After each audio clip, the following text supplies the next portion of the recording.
Brazil এবার হেক্সা জিতবে, জিতবেই জিতবে। হয় বিশ্বকাপ শিরোপা জয়ের হেক্সা অথবা টানা বিশ্বকাপ শিরোপা না জেতার হেক্সা। এবং প্রথম ম্যাচটা মরক্কোর সঙ্গে যেইভাবে ব্রাজিল খেলল, তাতে করে ওই না জেতার হেক্সা পূরণ হওয়ার সম্ভাবনা কিংবা আশঙ্কাটাই প্রবল। হলুদ রঙের জার্সিতে ভীষণ রকম বিবর্ণ এক ব্রাজিলকে আমরা আসলে দেখলাম।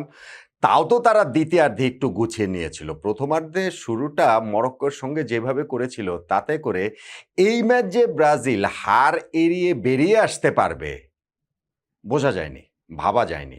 ভিনিসিয়াস জুনিয়রের একটা ম্যাজিক্যাল গোল সত্ত্বেও ব্রাজিলের যে পারফরমেন্স, সেইটা সমর্থকদের খুব একটা আশাবাদী করার কোনো কারণ নেই। হ্যাঁ, ঠিক আছে, এইবারের গ্রুপ পর্বে বিশ্বকাপের এইটা সবচেয়ে বড় ম্যাচ। হ্যাঁ, ঠিক আছে, মরক্কো গতবার তারা সেমিফাইনাল পর্যন্ত পৌঁছে গিয়েছিল, স্পেনকে হারিয়ে, পর্তুগালকে হারিয়ে, গ্রুপ পর্বে ক্রোয়েশিয়া বেলজিয়ামকে টপকে গ্রুপ চ্যাম্পিয়ন হয়ে, সবই ঠিক আছে। কিন্তু সেই মরক্কো ফিফা র্যাঙ্কিংয়ে ৭ নম্বরেও আছে বুঝলাম, ব্রাজিল ৬ নম্বরে বুঝলাম, কিন্তু ওয়ার্ল্ড কাপ তো ওয়ার্ল্ড কাপ। সেই ওয়ার্ল্ড কাপে কার্লো অ্যানচেলত্তির ব্রাজিলকে যেই রকম মেরে লাগলো, এই ব্রাজিলকে আসলে ওইভাবে বললে আর কি, যে এরকম ব্রাজিলকে দেখে তো এখন মানে অভ্যস্তই হয়ে গেছে সবাই।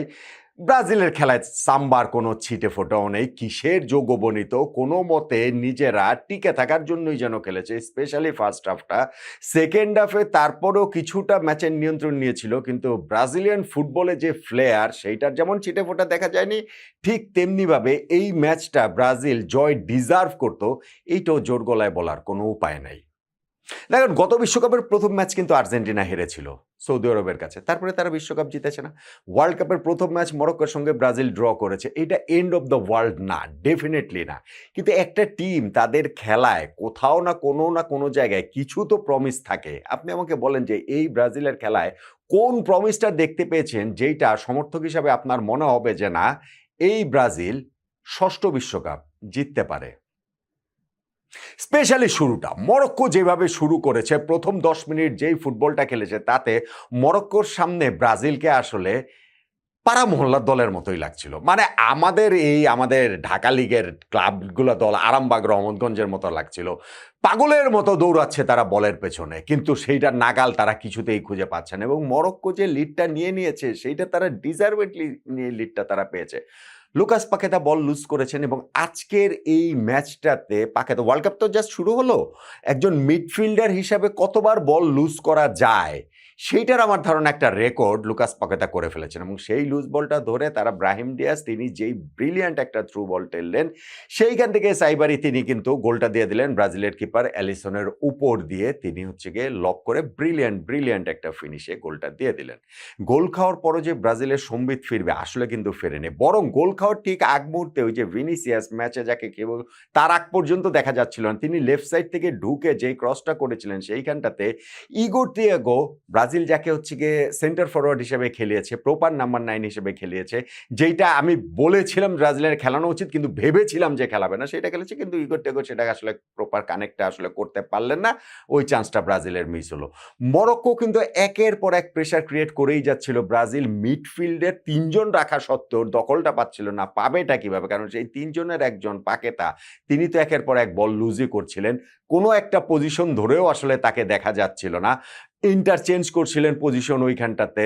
আপনি গিয়ে রাফিনিয়া মাঝে চলে আসছিলেন, আবার যখন ভিনিসিয়াস মাঝে আসছেন তখন রাফিনিয়া ডানে চলে যাচ্ছেন, সেই কারণেও পাকেতার একটুখানি প্রবলেম হয়েছিল। কিন্তু স্টিল ব্রাজিলের ওই জায়গাটাতে তারা আসলে খুবই শেকি, খুবই নড়বড়ে ছিল। গোলটা যে ব্রাজিল দিয়েছে সেইটা একেবারে ইন্ডিভিজুয়াল ব্রিলিয়ান্সে, ওইটা ভিনিসিয়াস জুনিয়রের একটা ম্যাজিকে। ব্রুনো গিমেরেসের সঙ্গে তিনি 1-1 করার পর বলটা যে পেলেন এবং পাওয়ার পর কাটব্যাক করে তিনি যেভাবে ভিতরে ঢুকলেন, স্পেসটা ক্রিয়েট করে যে কামানের গোলার মতো শটটা করেছেন, সেইটা ঠেকানোর সাধ্য আসলে মরক্কোর গোলকিপারের ছিল না। এখন এরকম মোমেন্টও তো কখনো ইন্সপায়ার করে না পুরো দলকে, কিন্তু ব্রাজিল দলের ক্ষেত্রে সেটা দেখা যায়নি। বরং সেকেন্ড হাফটাতে তারা যখন কাসেমিরোকে বদলি করে এইখানটাতে ফাবিনোকে নামিয়েছে এবং ইবেনেসকে বদলি করে দানিলোকে নামিয়েছে, এবং দুইটাই মোরলেস ফোর্স চেঞ্জ, কেননা এই দুইজন ইয়েলো কার্ডে ছিলেন। সো ব্রাজিল কোচ আনচেলত্তি যে ঠিক কোন প্ল্যানটা নিয়ে এই টিমটাকে আসলে খেলাতে চেয়েছেন সেটা বোঝা যায়নি। তবে এটা ঠিক যে ফাবিনিও নামার পরে মিডফিল্ডের কন্ট্রোলটা ব্রাজিলের হাতে অনেক কিছুটা আসে এবং ওই জায়গাটাতে ব্রাজিল কিছু চান্সও ক্রিয়েট করে। স্পেশালি আপনি যদি ধরেন যে রাফিনিয়া, ভিনিসিয়াস জুনিয়র তাদের কিছু কম্বিনেশন প্লে ছিল যেখানটাতে রাফিনিয়া একবার একটুখানি টোপক থেকে একটা দূরে ছিলেন। লুইস এনরিকের ক্ষেত্রেও একটা হয়েছে যে ওইরকম একটা টোপক থেকে তিনি দূরে ছিলেন, আর আরেকটা জায়গায় রাফিনিয়ার শটটা সরাসরি কিপারের কাছে চলে যায়। ওই রকম কিছু বিচ্ছিন্ন সুযোগ ব্রাজিল তৈরি করেছে, কিন্তু একদম ক্লিয়ার কাট অপরচুনিটি যে না গোল হতোই, হবারই কথা ছিল, সেইটা কিন্তু ব্রাজিল পারেনি। বরং ইনজুরি টাইমের শেষ মোমেন্টে গিয়ে তো 100 নাম্বার মিনিটে ওই সময় তো হচ্ছে গিয়ে গোল খাওয়ার দশা হয়ে গিয়েছিল। অ্যালিসন ওইটা ঝাঁপিয়ে পড়ে ঠেকেছিলেন, না ঝাঁপালেও হয়তো বা বলটা বাইরে দিয়ে চলে যেত, বাট স্টিল ওই সময় তো আর গোলকিপার কোনো চান্স নিতে পারেন না।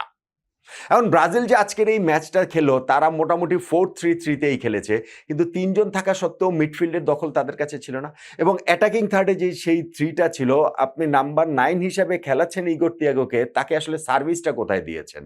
তাকে যে কাঠগড়ায় দাঁড় করাবেন উপায়টা কোথায়? সার্ভিস তো আমি ওই যে একটা বল ভিনিসিয়াস দিয়েছিলেন, হেডটা যার করা উচিত ছিল খেলা যখন নীল, এর বাইরে তো খুব প্রপার সার্ভিস তো আসলে এই ইগোর তিয়াগোর দিকে দেওয়া হয়নি এবং ভিনিসিয়াস তার জায়গা থেকে সর্বোচ্চ চেষ্টা করেছেন। আমার কাছে বরং মনে হয়েছে এই টিমটার মানে তালিসমান হচ্ছে গিয়ে ভিনিসিয়াসই, তিনি আসলে নেইমার হয়ে ওঠার চেষ্টা করছেন। নেইমার ছিলেন মাঠের পাশে ছিলেন, তিনি দলকে চেষ্টা করেছিলেন উজ্জীবিত করতে, উত্তেজিত হয়ে যাচ্ছিলেন, যেইটা নেইমারের ক্যারেক্টার। কিন্তু ব্রাজিলের যেই খেলা, এই খেলা দেখে আসলে মনেও রোমাঞ্চ ছড়ায় না, শুধু শুধু বড় বড় কথা বলেও লাভ নাই।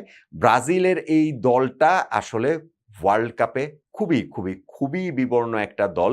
আমি যে তাদের ফেভারিট র্যাঙ্কিংয়ে 6 নম্বরে রেখেছি, সেইটা প্রথম ম্যাচ শেষে অন্ততপক্ষে বলার উপায় নাই যে ওইটা আসলে খুব খুব খুব ভুল। ব্রাজিল এই জায়গা থেকে ওয়ার্ল্ড কাপ হিস্ট্রিতে রয়েছে যে না, প্রথম ম্যাচে এরকম আমি গতবারের কথাই বললাম, আর্জেন্টিনা ফার্স্ট ম্যাচ হারার পরে তো বিশ্বকাপ জিতেছে, সৌদি আরবের মতো দলের কাছে হারার পর সো জিততে পারে, ব্রাজিলের ক্ষেত্রে সেটা হতে পারে, কিন্তু সেই জন্য আসলে হিউজ হিউজ হিউজ ইমপ্রুভমেন্ট লাগবে এবং সেই জন্য একজন ম্যাজিশিয়ান লাগবে, যেই ম্যাজিশিয়ান হবার প্রতিশ্রুতি হয়তো বা ভিনিসিয়াসের খেলায় আজকের তো অ্যাটাকিং থার্ডে ব্রাজিলের বেস্ট প্লেয়ার ছিলেন, কিন্তু এন্ড অফ দ্য ডে গিয়ে আসলে নেইমারকে লাগবে। নেইমার ছাড়া এই ব্রাজিল হেক্সার ধারে কাছেও যেতে পারবে বলে প্রথম ম্যাচ শেষে আমার অন্তত মনে হয় না। কি বলবেন আপনি?